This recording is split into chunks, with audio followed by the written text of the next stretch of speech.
Alright, hello citizens of the Nigelverse. It is Nigel once again, and this is going to be another wrestling match review. So, unfortunately, my face is going to be MIA, at least until I get my new webcam.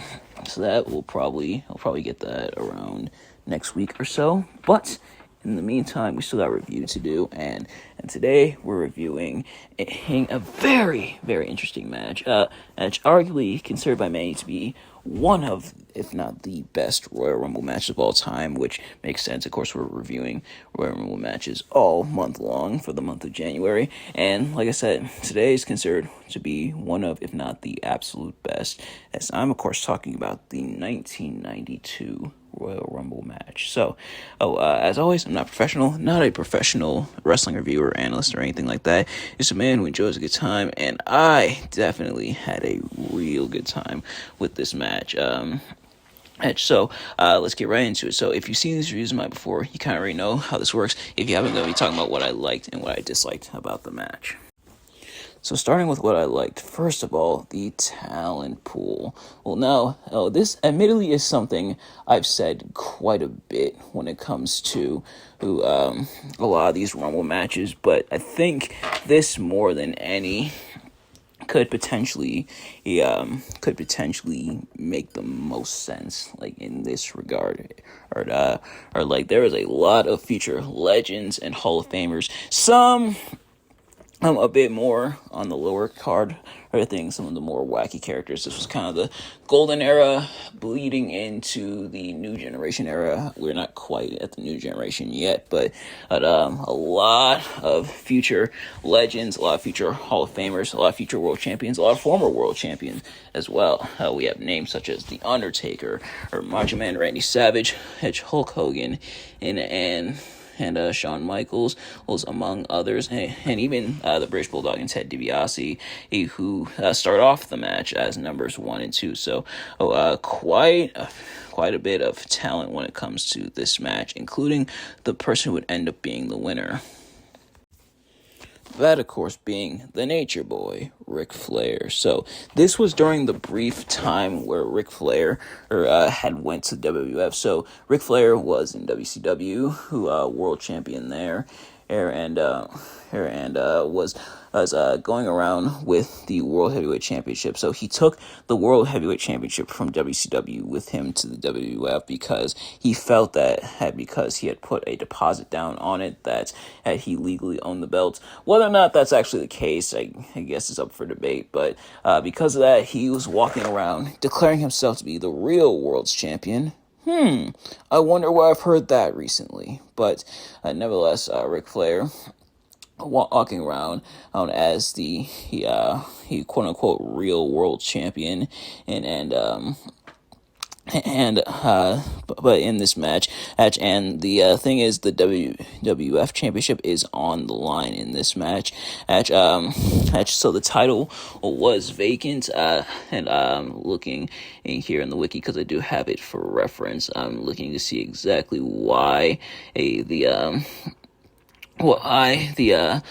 championship was vacant at this point in time, but nevertheless, it was. So the title's up for grabs, and it's not quite like the 2016 Rumble where Roman Reigns was the defending world champion, the defending WWE champion, I should say, going into that match, and had to defend it, but the WWF Championship was up for grabs here, and so Ric Flair going on to win it, I think was really cool. It was really smart, even though his time, like this initial run that is in WWE, not obviously the return run he had in 2002 up until his retirement in quotation marks, but yeah, this initial run, even though it was brief, not only Ric Flair walking in with all his prestige already, coming from WCW over to the WWF, holding the world championship, declaring himself the real world champion, and And not only him winning the Rumble match, but also the WWF Championship here, I think, was really cool. And of course, afterwards, cutting that famous "Twinkle in My Eye" promo, the "Twinkle in My Eye," or it might be a tear in my eye. But the tear in my eye is the greatest moment of my life. Yeah, it's that one. I'm sorry, but yeah. So, Flair going in and winning the whole match, I think, was really cool and was really nice. And of course, the final four, that being Hogan and Hulk Hogan, that is Sid Justice, his Ric Flair, and Randy Savage, pretty much setting up to the biggest matches for WrestleMania 8, two of the best. Well, maybe one of them, but at least two of the biggest matches going into WrestleMania 8.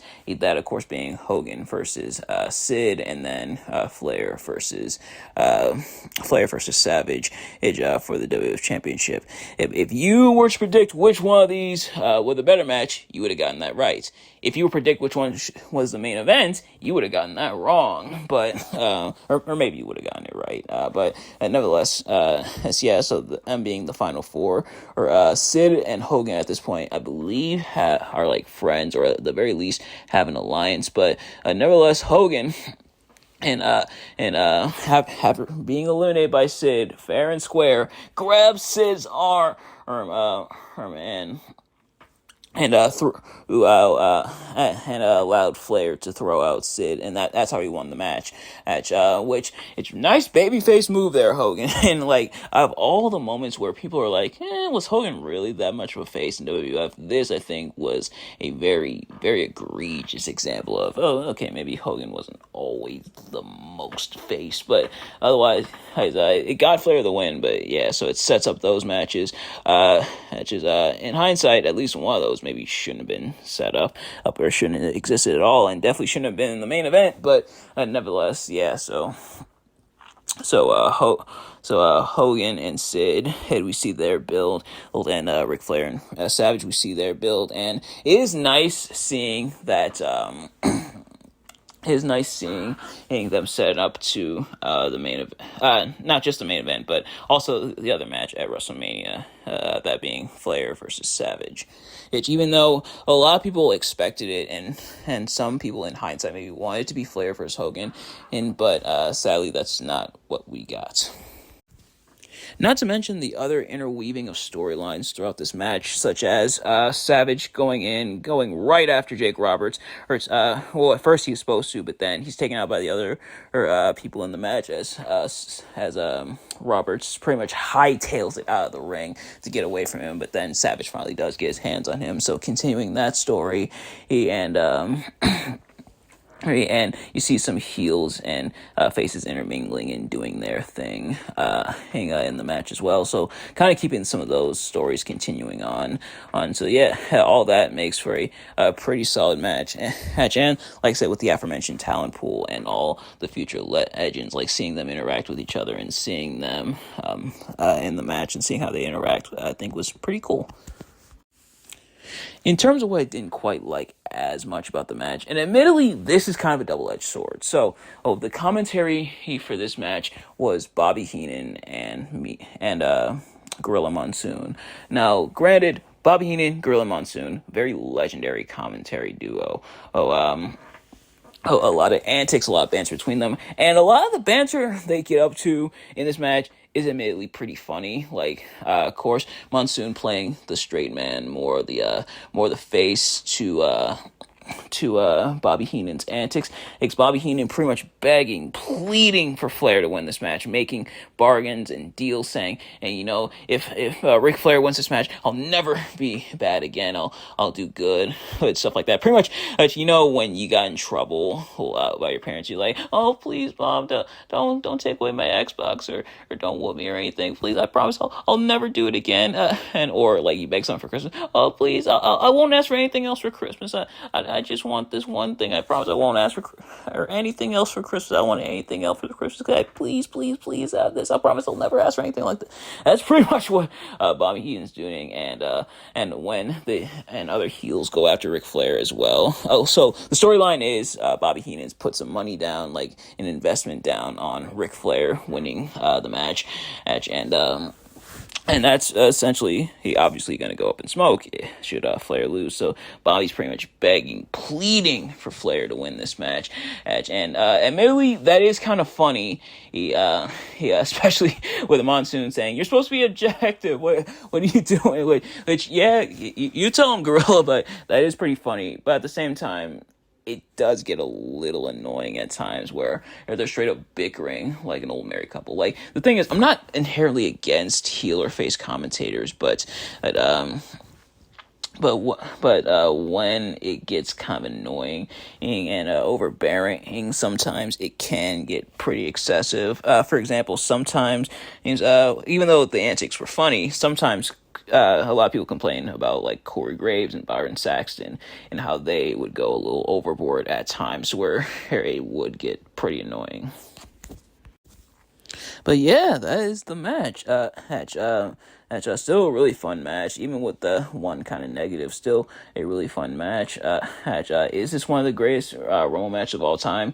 That may be up for debate. In fact, a kind of spoiler for next week, or it might be week after. I think it might be week after when I'm reviewing this particular Rumble match. That match also considered a very good match, perhaps also one of the best of all time. But this one as well, and it's pretty easy to see why. Like, it's not totally far-fetched to say this is one of the best. Like there's a lot going for it. In a lot of people's eyes, the right person won, and yeah, I would say the right person won. I know it was a pretty good moment. We got a good promo afterwards. There was a decent amount of talent in the match as well. So yeah, definitely check this one out if you haven't already. But nevertheless, thank you all so much for watching. Hope you enjoyed. If you did, please do me a favor: like, comment, subscribe, share with your friends, turn on post notifications so you know every time I upload a video, so you can see as soon as it drops. Let me know in the comments what your thoughts on the match and my review. Did you like the match? Did you like my review of the match? Let me know. And are you a fan of this new format that we're doing things? Remember, this is only temporary until we get our new webcam. So this is how it's going to be temporarily. But are you a fan of this format? Do you want me to do more videos like it? Let me know. But nevertheless, thank you all so much for watching. I will see you guys later. Peace.